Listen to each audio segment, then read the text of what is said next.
पहला सवाल है, निम्न चित्रों को दो हिस्सों में बराबर बराबर बांटो और आधे हिस्से में रंग भरो। देखो ये चित्र है, इसको बराबर बांटना, आधा आधा करना है, आधे हिस्से में रंग भरना है।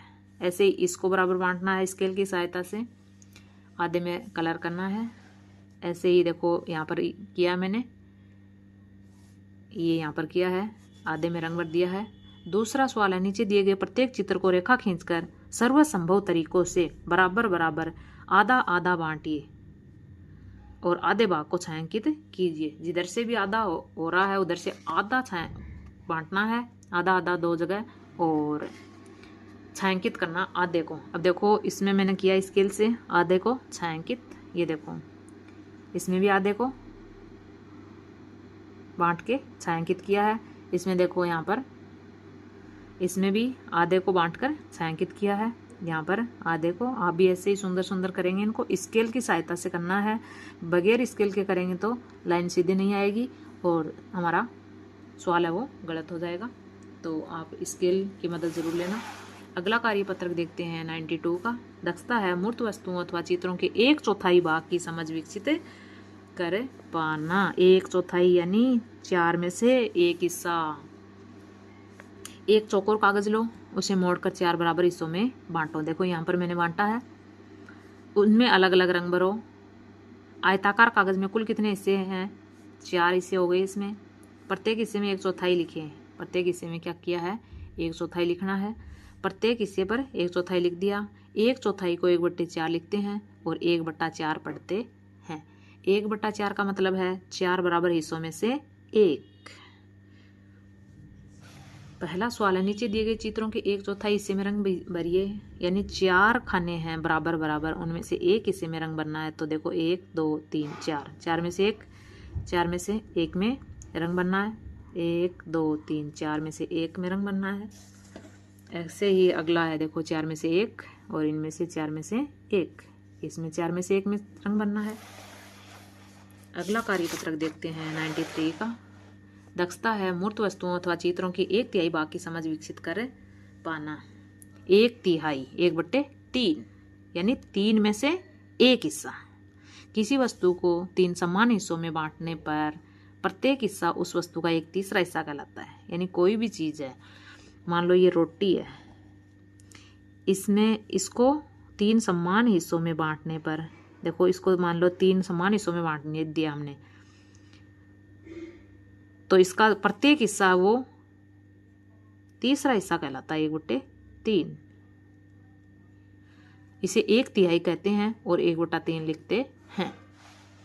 नीचे दिए गए चित्रों के 1/3 भाग में रंग भरिए। यानी 3 में से 1 में रंग भरना है।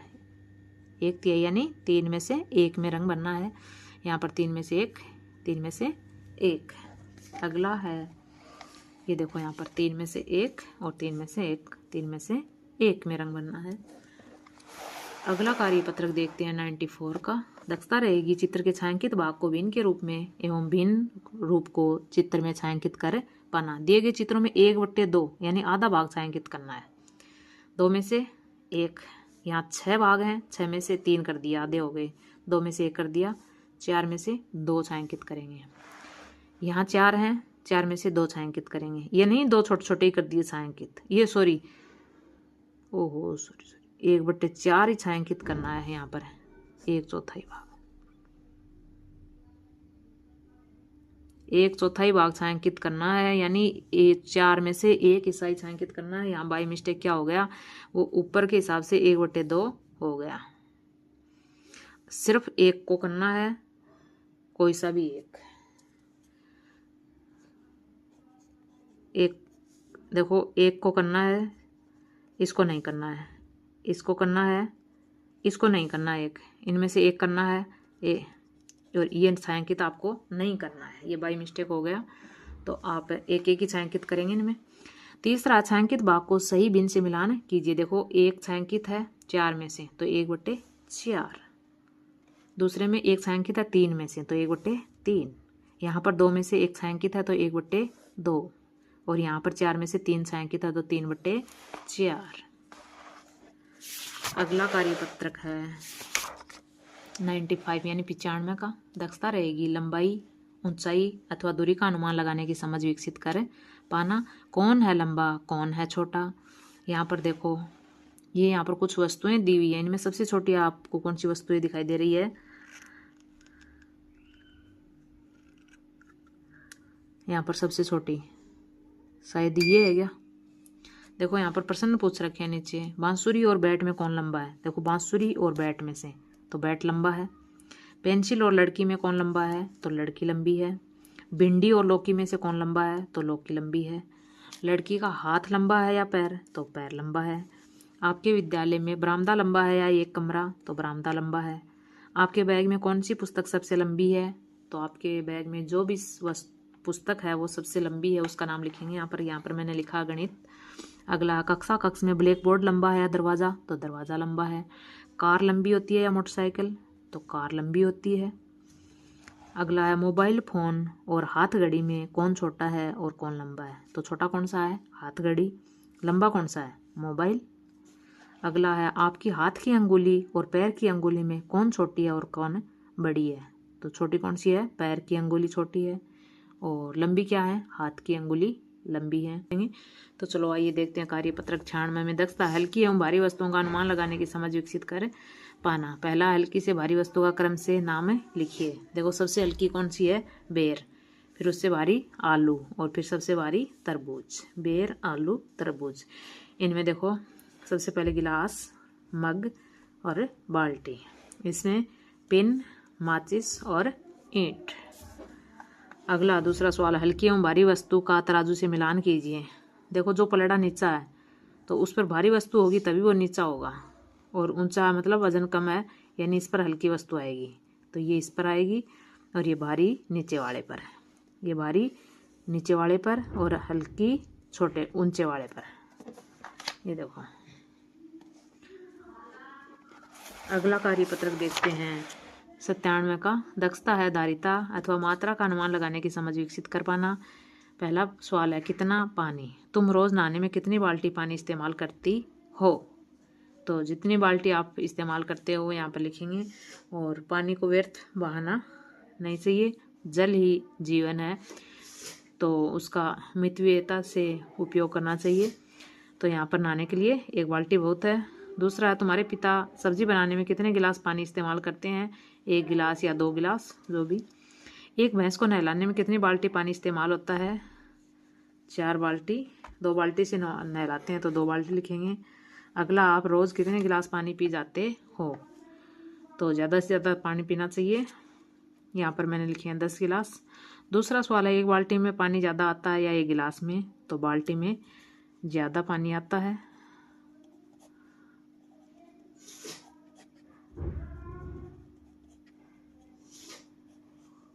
अगला है कार्यपत्रक 98 का, दक्षता रहेगी तारीख अथवा दिनांक को पहचानने एवं लिखने की समझ विकसित कर पाना। पहला, निम्न तारीख दिनांक को शब्दों में पढ़िए। देखो 1 जुलाई 2020, 5 जनवरी 2023, 29 जनवरी 2016, 17 मई 2002, 12 दिसंबर 2005।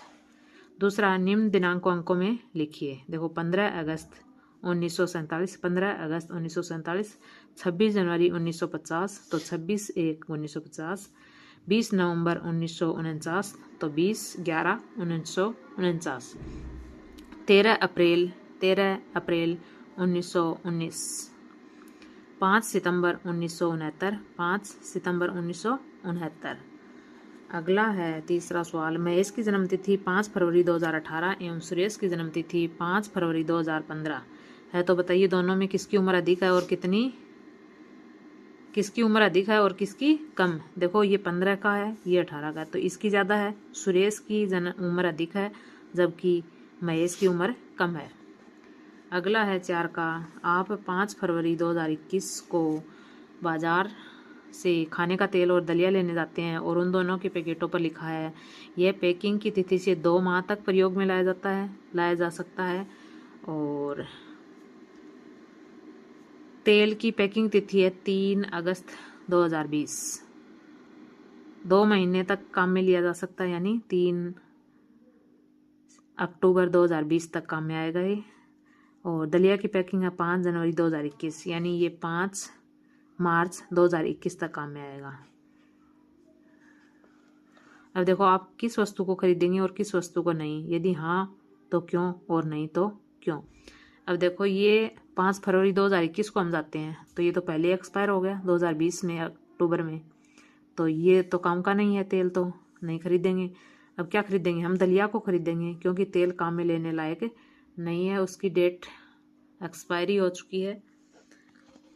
अगला कार्यपत्रक देखते हैं 99 का, यानी 99वां का कार्यपत्रक दक्षता है